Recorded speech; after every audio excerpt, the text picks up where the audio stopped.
اور موجودہ دور میں نئے نئے تحقیقیں ہو رہی ہیں، اور اہل اسلام کو بھی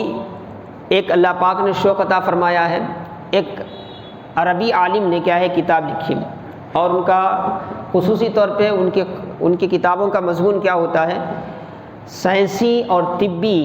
فوائد وغیرہ جو ہوتے ہیں، فائدے، طبی تحقیقات اور اسلام کی تعلیمات، اس سے کیا ہے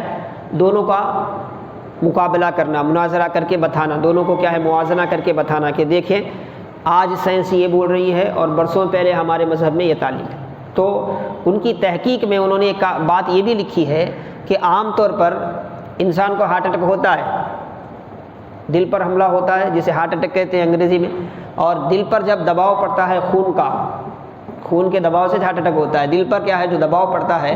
تو اس دباؤ سے بس اوقات انسان کی زندگی بھی ختم ہو جاتی ہے۔ ہارٹ اٹیک مختلف اوقات میں بھی آ سکتا ہے انسان کو، دن میں بھی آ سکتا ہے، بیٹھے بیٹھے بھی آ سکتا ہے، لیکن خاص طور پہ وہ سائنسدانوں کی اطباء کی تحقیق بیان کرتے ہوئے فرماتے ہیں کہ اکثر کیا ہے ہارٹ اٹیک کا جو وقت ہے وہ صبح سے پہلے کا لمحہ ہے، صبح سے پہلے کی گھڑی ہے، اور اس وقت کا ہارٹ اٹیک کثرت سے ہوتا ہے، اور اس ہارٹ اٹیک میں بچنے والے بہت کم ہوتے ہیں، اس ہارٹ اٹیک میں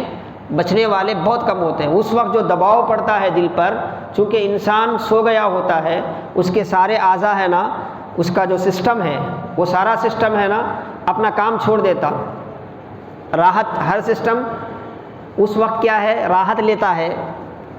دن بھر کی تھکان کو دور کرتے رہتا ہے۔ تو اس لیے نیند کے عالم میں سوائے انسان کے جسم کے چند سسٹمز جو قدرتی طور پر کیا ہے کام کرتے ہیں، اس کو چھوڑ کے باقی سارا سسٹم کیا ہے خاموش رہتا ہے، بند رہتا ہے۔ تو ایسے وقت میں اگر کیا ہے دل پر دباؤ پڑتا ہے تو اس وقت اس دباؤ سے باہر نکلنا مشکل ہو جاتا ہے۔ بولے اس کا علاج کیا ہے؟ تو انہوں نے ایک ہارٹ اٹیک کی ایک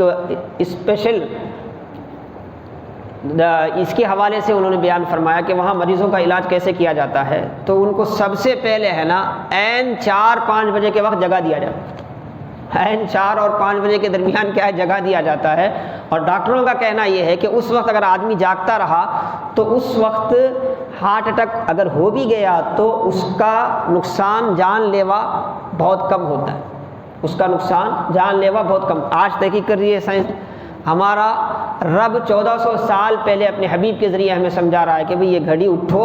یہ گھڑی اٹھنے سے تمہیں بہت فائدہ ہوگا،